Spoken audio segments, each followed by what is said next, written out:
ये आकाशवाणी गोरखपुर है। अब आप सुकीर्ति अस्थाना से क्षेत्रीय समाचार सुनिए।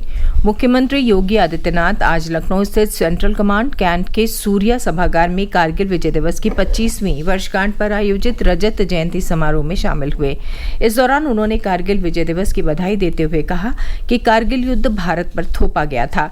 कारगिल युद्ध के दौरान भारतीय जवानों के अदम्य शौर्य और साहस का लोहा दुनिया ने माना। कार्यक्रम से पहले सीएम योगी ने कारगिल स्मृति वाटिका में लगाई गई वीर शहीदों की प्रतिमाओं पर पुष्प चक्र अर्पित करके उन्हें श्रद्धांजलि दी। कार्यक्रम में सीएम योगी के साथ नगर विकास और ऊर्जा मंत्री ए.के. शर्मा, महापौर सुषमा खरकवाल सहित अन्य गणमान्य लोग मौजूद थे। इसी क्रम में गौतम बुद्ध नगर में सम्मान समारोह का आयोजन किया गया, जहां जिलाधिकारी ने कारगिल युद्ध में भाग लेने वाले शूरवीरों को सम्मानित किया। इस दौरान रूसी दूतावास से रूस के डेलीगेट्स भी कार्यक्रम स्थल पर पहुंचे और कारगिल के वीरों को श्रद्धांजलि अर्पित की।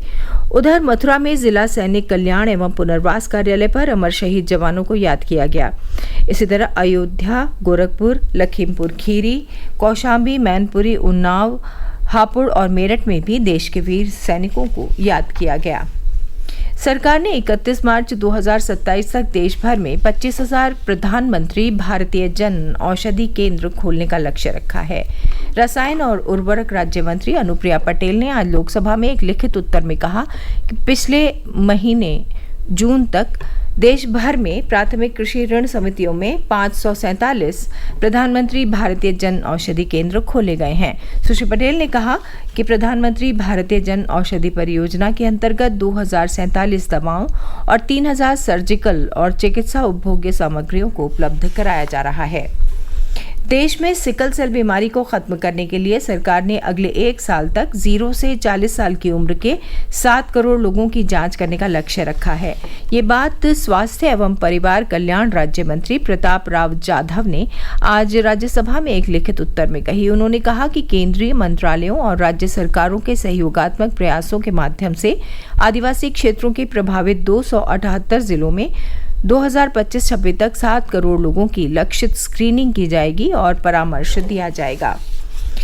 CSIR नेट की परीक्षा में धांधली की सूचना को लेकर आज एसटीएफ ने सुभारती विश्वविद्यालय मेरठ के परीक्षा केंद्र पर छापेमारी की। इस दौरान एसटीएफ ने परीक्षा केंद्र से डिवाइस बरामद किए हैं, साथ ही कई संदिग्ध भी हाथ लगे हैं। इस मामले में एक आरोपी की गिरफ्तारी और 4 लोग हिरासत में लिए गए हैं जो एग्जाम देने वाले थे। उनसे पूछताछ जारी है।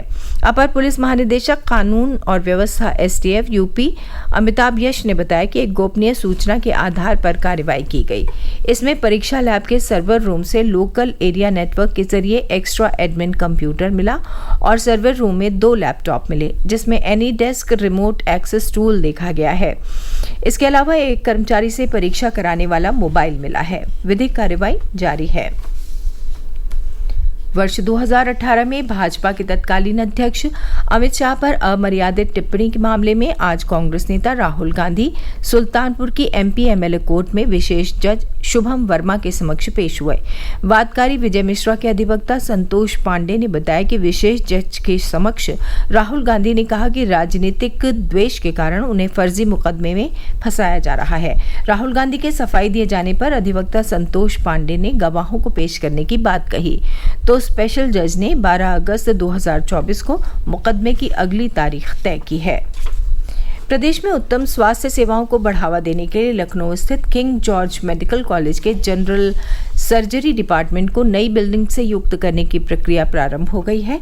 मेडिकल यूनिवर्सिटी कैंपस के अंदर ही 9.62 एकड़ क्षेत्र में 315 करोड़ रुपए से बिल्डिंग का निर्माण और विकास किया जाएगा। परियोजना के अंतर्गत ग्राउंड फ्लोर सहित कुल 7 मंजिला ऊंची बिल्डिंग का निर्माण होगा।